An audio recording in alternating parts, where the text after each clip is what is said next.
ইসলাম বলে মালিক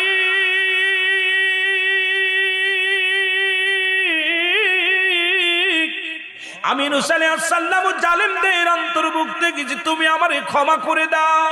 এখন মুসা আলাইহিস সালামকে যদি কোনো ব্যক্তি জালিম বলে গো তার ঈমান থাকবে না।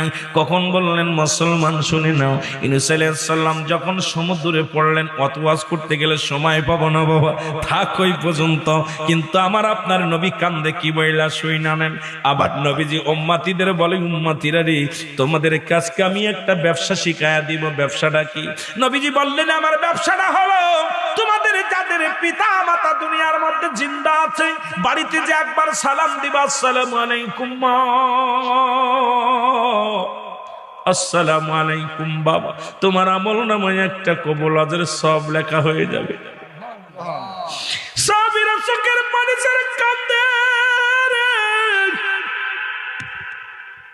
নবী দেখে আস্তে আস্তে কিছু সাহাবীরা উঠে চলে গেলেন। নবীও পিছে পিছে যায় দেখে সাহাবীরা পাড়ের একটা কর্নারে বসে বসে কান্দে, আওয়াজ করে কান্দে, ছোট মানুষের মতো বিনায় বিনায় কান্দে। আমার নবী ডাকতে বলে সাহাবীরা রে তোরা কেন কান্দ? তোদের চোখের পানি আমি নবী সইতে পারি না। আমার নবী বলে উম্মতেরা রে তোদের চোখের পানি আমি নবী সইতে পারি না রে। সাহাবীরা বলে হুজুর আপনি যে আমলটা আজকে দিলেন এই দুনিয়ার মধ্যে আমাদের মা নাই, আমাদের বাবা নাই, আমরা আব্বা মারে হারায়া ফেলেছি। আজকে যদি আমাদের আব্বা মা থাকতো আজকে আমরা সালাম দিলে এই নেকিটা অর্জন করতে পারতাম। এই আমলটা যদি আমরা আরো কিছুদিন আগে জানতে পারতাম কত সওয়াবের অধিকারী হইতাম নবী গো। আমার নবী কান্দার বলে সাহাবীরা রে তোমরাই বুঝি কান্দো? তোমরা কি জানো না আমার মতো দুঃখী পৃথিবীর মধ্যে আর কেউ নেই। এই পৃথিবীর মধ্যে আমার মা নাই, আমার বাবা নাই, আমার মধ্যে তিন কয়জন আছে। আমি নবী যখন 6 মাস তখন বয়স আমি আমার মায়ের গর্ভে দুনিয়া থেকে বাবারে হারাইলাম চিরতরে রে। 6 বছর বয়স যখন দুনিয়ায় শরীয়তের জগতে আমি হারাইলাম আমার জন্ম দুঃখিনী মাকে। সাহাবীরা শোন 6 বছর 6 মাস যখন বয়স আমি হারাইলাম আমার দাদু ভাইরে, আমার মতো দুঃখী কি আছে রে? নবীও কান্দে সাহাবীরাও কান্দে। সাহাবীরা বলে হুজুর এই আমলটা যদি আগে পাইতাম, আমাদের মা নাই বাবা নাই, কয়েকদিন আগে আমার মা মারা গেছে, কয়েকদিন আগে আমার বাবা মারা গেছে, যদি আমলটা আগে শুনতে পারতাম তাহলে আমরা মারে যেয়ে সালাম দিতাম আসসালামু আলাইকুম মা, আসসালামু আলাইকুম বাবা, আমাদের আমল নামায় এই পরিমাণ সওয়াব হতো। আল্লাহর নবী চোখের পানি মুছে দিয়া দাঁড়াইলেন। জিবরিল আমিন ডাক দিয়ে বলে তোমার আল্লাহ ডাক দিয়ে বলে জিবরিল রে দূরে যা, আমার হাবিব রে জানায় আমার নবী যেন চোখের পানি মুছে ফেলে, নবী যেন কাঁদে না। যাদের আব্বা নাই যাদের মা নাই তাদের জন্য আমি আল্লাহ একটা ব্যবসা শিখা দিলাম। রাসূলুল্লাহ এ দুনিয়ার মুসলমান গভীর মনোযোগ। আল্লাহ তাআলা দয়া করে মা করে রিয়াজুল জান্নাহ বেহেশতের বাগানে আপনাকে আমাকে আসার মতো বসার মতো সুযোগ দান করলো। এ সময় কত মানুষ জেলখানায়, কত মানুষ হাসপাতালে, কত মানুষ মৃত্যু শয্যায় সজ্জিত। এ ভাইয়ের আল্লাহ আমাদেরকে জান্নাতের বাগানে বসার মতো সুযোগ দান করলো, খুশি না বেজার? বান্দা যখন জান্নাতের বাগান উদ্দেশ্যে রওনা হয়ে যায় ওই বান্দার প্রতিটা কদমে কদমে আমার আল্লাহ সগীরা গুনাহগুলো মাফ করে দেয়। এ দুনিয়ার মুসলমান আমরা শুধু সগীরা গুনাহ করি নাই, পদে পদে করেছি কবিরা গুনাহ।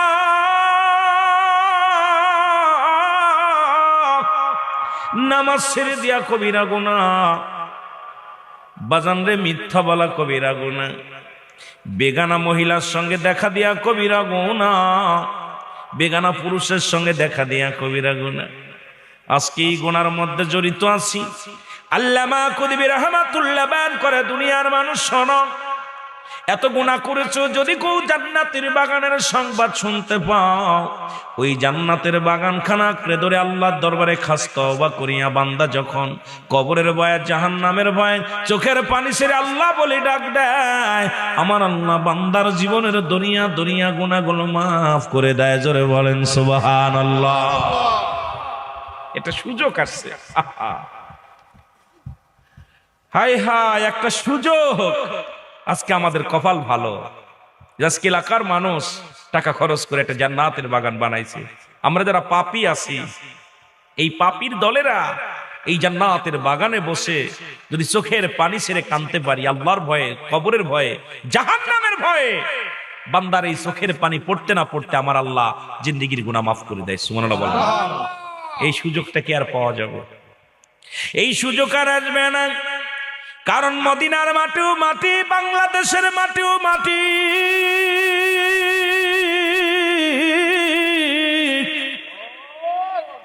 আগামীকাল এই মাহফিলটা রিয়াজুল জান্নাহ বেহেশতের বাগান হবে না, আগামী দানাবে একজনের বাড়ি। আজকে কোরআন হাদিসের খাতিরে এই জায়গাটার নাম হয়েছে রিয়াজুল জান্নাহ বেহেশতের বাগান। আগে হলো বেহেশত, তারপরে হলো বাগান। এই জন্য এই মাটির দাম, এই জায়গার দাম অনেক। মদিনার মাটি গায়ে লাগলে গোনা ঝরে যায়, বাংলাদেশের মাটি গায়ে লাগলে চুলকানি হয়। মদিনার পাথরে চুমা দিলে গোনাগুলো ঝরে যায়, বাংলাদেশের পাথরের মধ্যে চুমা দিলে বাজান সেনার গন্ধ কয়। এই জন্য মাটির সঙ্গে মাটিতে বেশ কম আছে। আজকের এই রিয়াজুল জান্নাহ বেহেশতের বাগান অনেকে মনে করেন বাড়ি থাকিয়া জান্নাতের ফায়দা লুটবেন না রে বাজান না। কারণ এই জান্নাতের বাগানের মর্যাদা হলো আলেমদের খাতিরে, কোরআনের খাতিরে, হাদিসের খাতিরে। এই বাগানটা আগামীকাল এত মর্যাদা হবে না।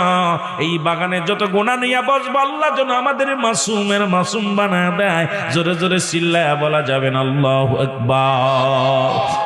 আমি পাপী অপরাধী, মাওলা তোমার দয়া চাই। বলে না আমি পাপী অপরাধী, আল্লাহ তোমার দয়া।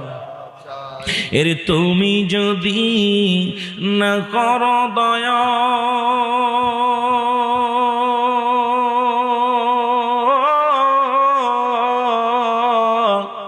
আমার হবে কি উপায়?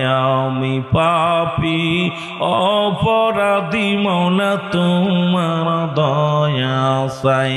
বলে না আমি পাপী অপরাধী, আল্লাহ তোমার দয়া।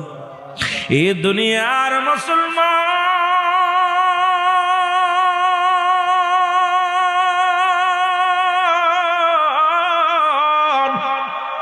এ জীবন জীবন নয়, এমন একটা জীবন আসবে যে দেশে গেলে মানুষের বিচার হয়, যে দেশে গেলে মানুষের হিসাব হয়, যে দেশে গেলে কোনোদিন আর মানুষ ফিরে আসে না। আমরা সেই দেশের যাত্রী।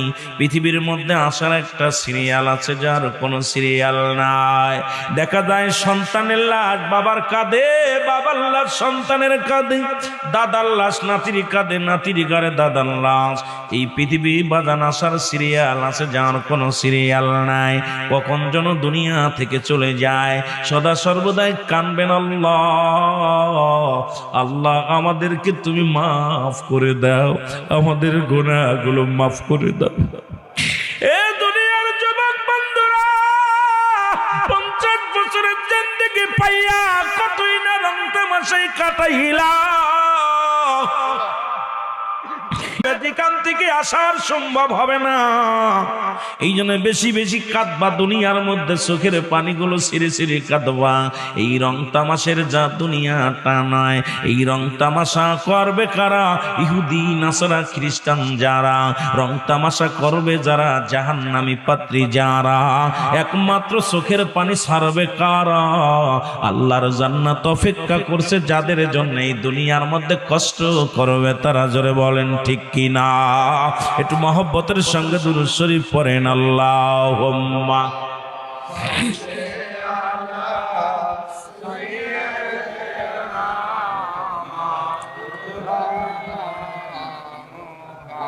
ওয়ালা আলি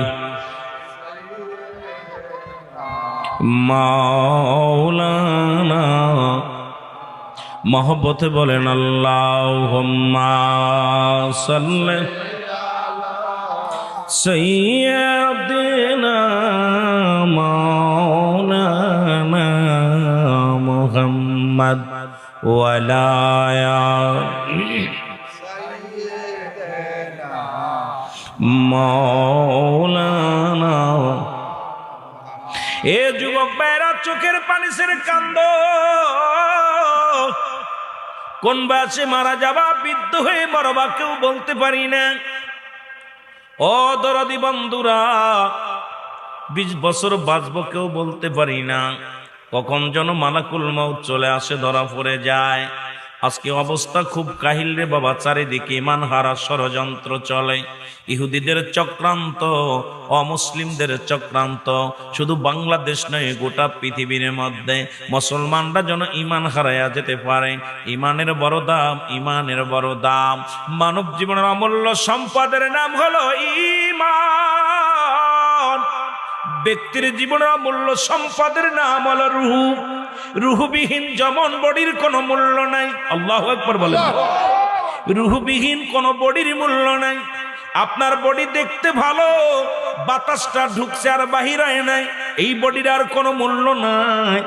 বডিটার মধ্যে রূহ আছে, একটা অঙ্গ পচে গেছে, হাত একটা নাই, পা একটা নাই, চক্ষু নাই, শুধু বাতাসটা থাকার কারণে আপনার এই বডিটার দাম আছে। আর বাতাসটা ঢুকছে আর বাইর হয় নাই। দেখতে শুনতে অনেক বালা, কিন্তু এই বডিটার কোনো দাম নাই। দেখা যায় প্যারালাইসিস হয়ে পড়ে আছে 10 বছর 15 বছর পর্যন্ত। আমাদের আপনজন যারা পড়ে আছে, আমরা ডাক্তার কবিরাজ যখন ফেল মারছে ঘরের মধ্যে ফেলায় রাখছি, তারে বিদায় করি না। কিন্তু দেখতে শুনতে অনেক ভালো, তরতাজা যুবক, শুধু বাতাসটা না থাকার কারণে এই বডিটার কোনো মূল্য নাই। তদ্রূপ এই দুনিয়ার মধ্যে ঈমান হলো মানুষের সবচেয়ে বড় মূল্যবান সম্পদ। মানব জীবনের অমূল্য সম্পদের নাম ঈমান। ঈমান এবং আমল আমাদের বোঝার দরকার। জোরে বলেন আল্লাহু আকবার। আল্লাহু আকবার। এ মুসলমান, আগে হলো ঈমান, তারপরে হলো আমল। নামাজ পড়েছেন, এটা হলো আমল। আমাদের দেশ আমরা একটু ভালো করে বুঝে নিবেন, কষ্ট করে আমার দাদু ভাইয়েরা। নামাজ আদায় করেছেন, এটার নাম আমল। রোজা রাখছেন, এটার নাম আমল। দাড়ি রাখছেন, এটার নাম আমল। পাগড়ি বাঁধছেন, এটার নাম আমল। সদকা দিছেন, এটার নাম আমল। আপনি হজ করেছেন, এটার নাম আমল। কিন্তু আমল করছেন, আমাদের দেশের অধিকাংশ মানুষের মধ্যে আমল আছে, ঈমান নাই। আর ঈমান হলো নবী মুহাম্মদুর রাসূলুল্লাহ। জোরে জোরে চিল্লায় বলা যাবে না সাল্লাল্লাহু আলাইহি ওয়াসাল্লাম। ঈমান আমল আমার নবী মুস্তাফা গো, বলেন ঈমান আমল নবী মস্ত। জাহান্নামে পড়ে থাকি তবুও না ভয় করি, ইশকে মুহাম্মাদের মালা যদি গলে রয় গো। ঈমান আমল আমার নবী মুস্তাফা গো। আল্লাহুম্মা। ওই মেহেদি ভাই, বসে পড়েন, বসে পড়েন, বসে পড়েন সবাই। ভিতরে চলে সব, ডায়াসে জায়গা আছে, বসেন। আপনার সবাই চল। ওয়াদায়ালি সাইয়্যিদিনা। এ দুনিয়ার মুসলমান,